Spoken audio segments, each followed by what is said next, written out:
Hello, hello. JJ DiGeronimo here, and I am very excited about this conversation. This is a conversation that I think many people can benefit from. I'm working with Natalie, also known as Nats, and she is calling over from Europe. So I'm super excited. Thank you for joining us on the Together We Seek podcast. Thank you for having me. It's an absolute pleasure, JJ. Oh, it's great that you're calling in from Scotland, and I love making the world a little bit smaller with all these amazing light workers, healers, and mystics that are working with souls across the planet that are really helping them shine their light within that ultimately shines the light on their path. And your work is fascinating because we've been connecting in different ways and your work is evolving as we've connected. So I'm super excited because this work about attracting emotionally unavailable partners is something that is emerging through you. So maybe you could talk a little bit about that. Yeah, absolutely. This is coming from my own personal journey. I think from my mid-20s to late 30s, this was my life, right? Attracting people that couldn't meet me emotionally. And I always thought, it's had something to do with maybe there was something wrong with me. I wasn't maybe meant to be in a relationship. So it was always this thing that there was something broken within me. And I got really curious about this. And recently I decided to do some research and I asked a few women, what does emotionally unavailable really mean? And they shared with me really sentiments that I felt myself back then. And it was, things like my partner doesn't talk about their feelings, for example, or sometimes they're hot and they're cold, or he ghosts me, or avoids defining the relationship. Or he talks about his ex all the time, things like that. And, that's exactly what the things I used to say. And I realized that these are actually symptoms of emotional unavailability, but they are not the root. And people think that emotional unavailability is a communication problem, right? I cannot express my feelings, or I cannot be there, or say what I feel to this person. But what I really discovered, it's actually a capacity problem. And by that, I mean, it's not that someone won't go deep with you. It's that their nervous system cannot stay regulated in emotional intensity. So whether you're in a deep, intimate moment, whether you're in a vulnerable space, maybe it's even conflict, or you're feeling love for that person, something inside them gets a bit overwhelmed. So people tend to go into shutdown, or they pull away, or they even send mixed signals. And it's not because they don't care. And this also happened to me. I'll be in a space where, oh, I really love this person, but something within me just goes, all this cage. And I noticed that it's actually the nervous system shutting down, saying this isn't safe. So a real life example would be, let's say you're connected on a date, you feel connected to this person, and then they suddenly go cold on you, or they get distracted. And you start thinking, did I do something wrong? Did I say something? But in truth, it might be that that person just hit an edge and they might be retreating back to safety. So the part I wish I knew back then is that the real question then begins to be not why do I keep attracting emotionally unavailable people, but where am I still emotionally unavailable to myself? And to me, that was a really pivotal moment, because I was, a very self-aware person. I did a lot of inner work, went to retreats, did the breath work, read the books. And still I found myself in this same loop, especially in dating. So when I looked a bit deeper in myself and also in the women I worked with, is that this emotional unavailability to self, what does it look like? And some examples for me were, for example, suppressing my sadness. So let's say a guy ghosted me on a dating site. We've been chatting and then he goes cold and he ghosts me. And I told myself it didn't matter. So I'd go back on the apps the same night. But the truth is that I felt absolutely gutted, really sad that that happened. And I just didn't want to go there. I didn't want to go into that sadness. So what I was doing there was I was bypassing the grief by shutting down my emotions. So that's a way on how we are unable to be with, really deep emotions like that. Or anger, for example. I would have dates that would cancel last minute and I would be really pissed off. And instead of saying, I'm angry, you've canceled last minute, I'd just text back and say, okay, no worries, everything's fine. But in truth, my stomach would be in knots and I wanted to scream. So again, that was me suppressing my anger, right? And by doing that, I was actually self-abandoning. And this is where, looking back and doing the work, I started to see, okay, emotional unavailability isn't just the other person's problem. It's actually a pattern we're co-creating in the dating world. Whether it's me, it's them, we are not able to be with these deep emotions ourselves. But we are actually working on a pattern that our nervous system knows. So the nervous system hasn't really learned how to stay with things like grief or longing or anger or fear. And these emotions begin to be intolerable for us. So if you cannot be with your own emotional truth, then it makes perfect sense that you'd attract partners who cannot be with theirs either. So this is kind of what I've noticed in this journey and working with people. That is powerful. Mm. It's powerful to really think about it, that it's not them and it's really not you. It's patterns that were developed early on in your life that you have to break through. And I believe that that is probably part of your soul contract. To have a more enriched life, you have to dig into the areas of your life that you are blocked. And you often know you're blocked because you're attracting energy, relationships, friendships, experiences that are not enriching. And so, how do you dig in to where you are and really dissect why you might be attracting that type of experience? Exactly. Yeah, that's exactly right. And the narrative or the story that I used to tell myself, and again, it's echoed in the women that I've interviewed recently, is that they'll say things like, I guess I just attract the wrong people, or maybe I'm too much, or I open up too soon. I had a woman who actually told me, I've got a broken picker. It's like her internal, partner picker is broken. So it tends to gravitate towards self-blame when we see this pattern repeat itself. So I like to kind of make one thing clear for listeners, people who may be listening to this and thinking something's wrong with me. There's absolutely nothing wrong with you. And as you said, JJ, this is a pattern within us, within our nervous system. So you don't have bad luck, you don't have poor taste, you don't have low standards, nothing's wrong. It's just that you're actually your nervous system is attracted to what's familiar. And that means we don't go for what we want, we go for what's familiar.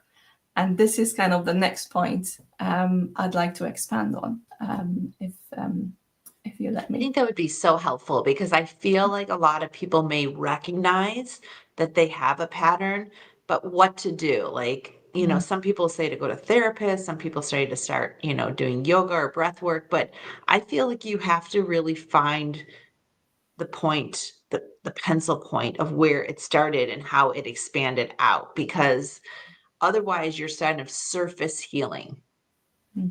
Yeah, precisely so. And That's exactly, again, I lived this. That's the surface healing that I was experiencing. And I was confused then, because I'm like, well, I've did all this work. I'm doing this therapy. Why am I still repeating this? And again, someone told me, Natalie, you don't attract what you want. You attract what your system recognizes as familiar. And that really stuck with me. So even if familiar means inconsistency, ambiguity, longing, chasing, that is what you're going to go for. Now, this, most often than not, comes from childhood. It's usually what love meant to you, or how you learned what love means when you were a child, right? So I'll give you an example of a woman I was working with recently, who she kept dating men who were, the mysterious, vague kind, who was always busy, had very little time for her. He wasn't cruel, but he was just not present. And as we started getting in deep into our sessions, she started to realize, oh my God, this guy feels like my dad. My dad was very loving. He was present physically, but he was very distant and distracted. He wasn't emotionally there for me. So what we kind of realized with her is that her body knew how to navigate that kind of love, the kind of love that you need to stay small in order to earn, or you need to really be hopeful that one day you'll get it, or the kind of love where you're waiting to be chosen. Yeah.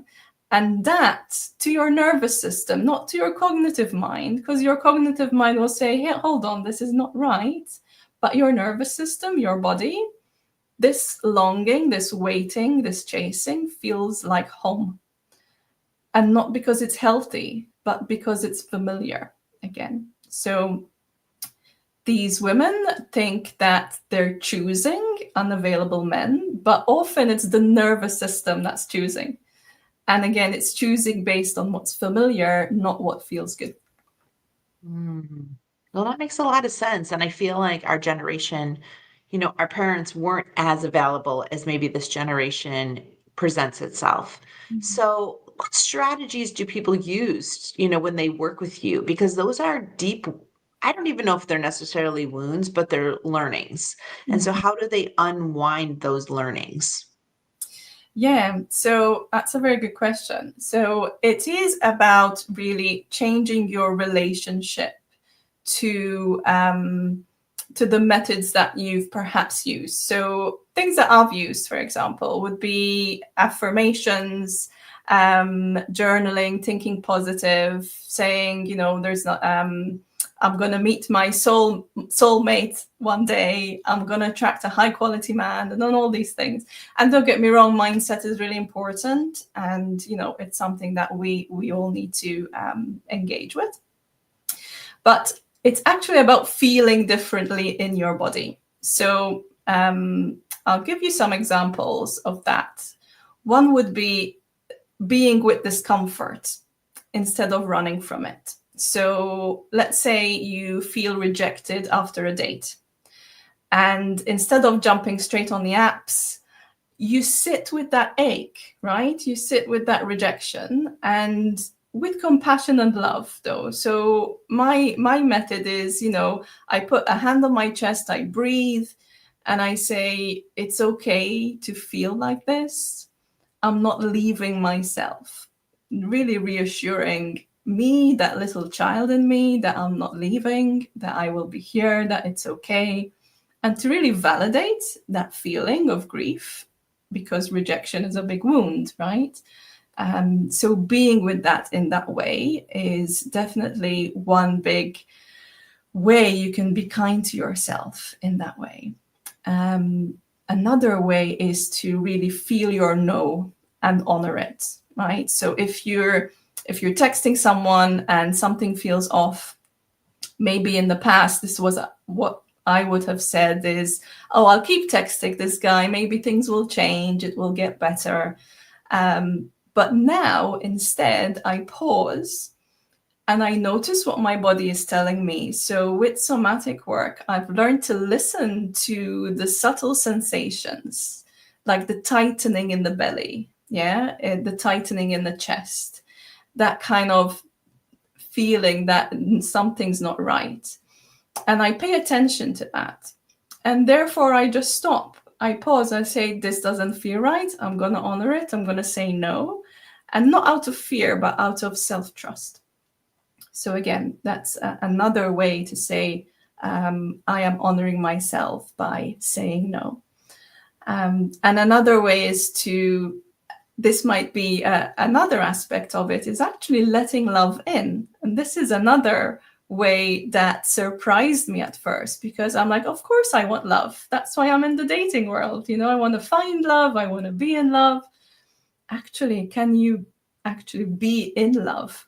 By that, I mean, can you be with the emotion of love in your nervous system? Is it familiar to your nervous system? So can you let it in?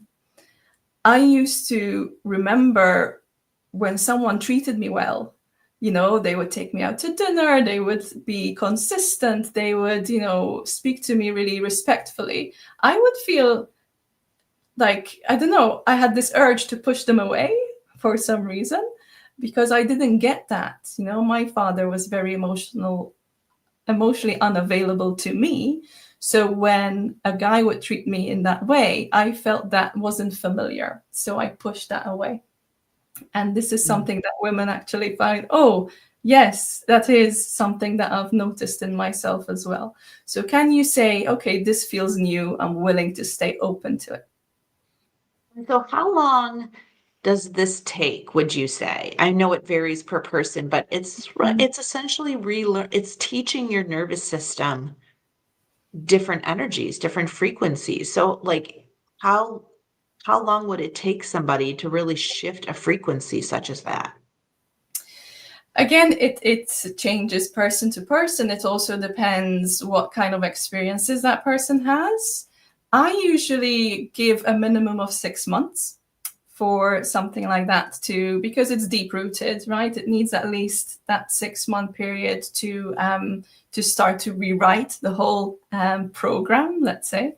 I've worked with clients that after a month or two already started feeling really noticeable differences in how they show up, not only just in dating, but in their life in general. And others, after 6 months, said, wow, I want to continue this work, right? I want to continue doing this. But I would say the 6 month mark to me is where I really notice people starting to, you know, adopt a different strategy within themselves and feel safe in their body. Yes, it feels so good. And I honestly think there's many married people that are in relationships that are not serving them Mm. in the way that they hope to be, like connected, rooted, exchanging. And so I see that this could be helpful for people that are in relationships too, because I feel like when you shift the inside, you shift the outside. Yeah, that's absolutely right. I think I focused on dating specifically because it's been my experience. I haven't been married. A long-term relationship for me has been 2 years. But I adopt these practices in my relationship all the time. So yeah, it's absolutely how can I say, you can use all of these tools even if you are in a long-term relationship and you want to learn how to communicate better, how to be with yourself better, how to not have that anxiety around your partner, how to notice even what is coming up for you that is not your empowered adult self. Sometimes it's the child that's driving the show, right? And how can we console that child and actually be there for her or him, and actually say, hold on, I've got you, I've got this. Let's breathe, let's pause, let's hold ourselves. And you'll be amazed then the communication between the partners would be transformed from night to day, because you're not then reacting, you're actually because you're communicating from a place that is responsive and not reactive. Yeah. I think the tripod of coaching that you're doing, the intimacy the intimacy coaching, the nervous system regulation, and the deep emotional repatterning, the deep emotioning, the deep emotional repatterning is so critical because that really creates a tripod for people, right? So, can I be intimate? Can my nervous system handle it? And what repatterning do I need to do to really shift how I engage in relationships? And I think for many people, this could be powerful across every aspect of their life. I think that your door of people that are dating and finding, the wrong nervous system partner, Mhm. uh, is beautiful because I think that's where people feel the most pain. But I feel like people see that in friendships, long-term relationships, even relationships with parents. So I love this, Natalie, the work that you're doing. How do we have your links below, but like, how do people work with you? Yeah, so the first thing I would love everyone to invite to is my masterclass, which I'm holding on the 26th of August. It's free, and that gives you an opportunity to really learn about my method. So I designed my own method called the Love Shift Method. It's a 5-step process. Takes you into the SHIFT is a step within itself. The S is for see, so you see the pattern. The H is for honor. That's where you start to honor yourself and really bring that love and compassion towards yourself. The I is for inhabit. This is where we go in the nervous system. This is where we go in the body and really shift that. The F is for flow. So you start dating or being in relationship from a place of power.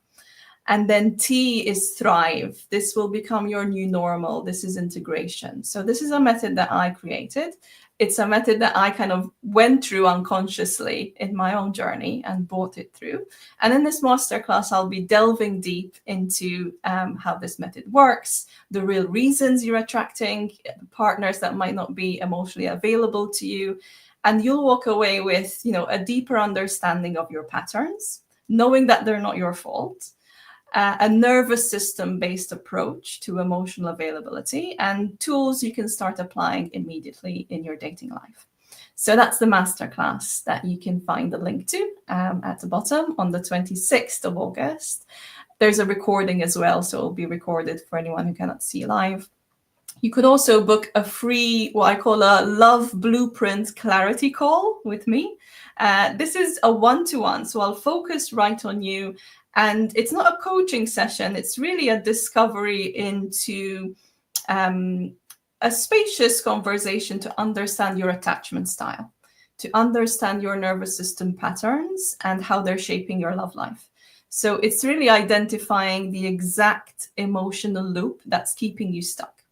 And then what we do at the end is really clarify the next step for you that would shift everything. So you can book a clarity call with me through the website, which is also in the link. And then if all this feels aligned and you want to explore this work further with me, then I do a 1-to-1 6-month container coaching. It's for those who are, ready to stop chasing or fixing or people pleasing, and start showing up from deep self-worth, safety, emotional truth. So it's a very intense container. By intense, I mean deep. It's not a hard thing to do, but we really go deep into the nervous system. We use somatic tools. We stay grounded in real time. And this is not talk therapy. This is really in your body experience. And I'll guide you through the full shift methods. I tailor it to your nervous system, to your body, and to your story. So it's deep work, and it's the kind that creates lasting change, not just in who you attract as a partner, but in who you become as a person in love.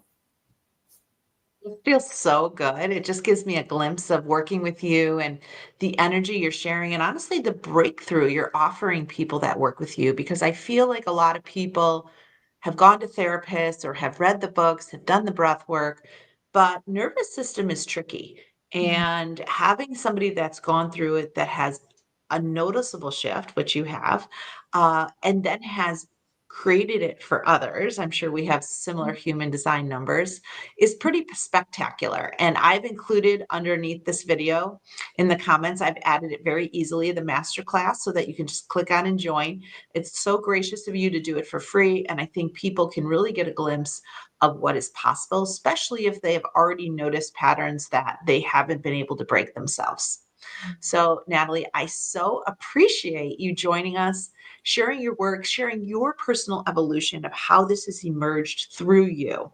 And now you're offering solutions, context, strategies for people to work at that nervous system level that allows them to change the way they engage with others. Yeah.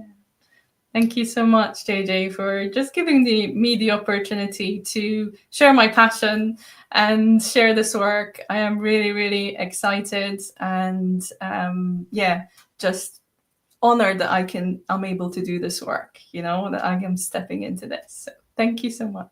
I love it. I love your gifts, and I love that they have emerged through you, as so many that visit this channel do. And for those of you listening, if this has resonated with you, check out Natalie. Her links are below. The masterclass is in the comments.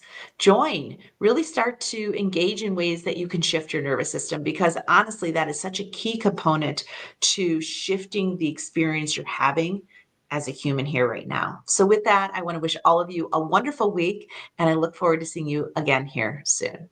Thank you, Natalie. Thank you, JJ.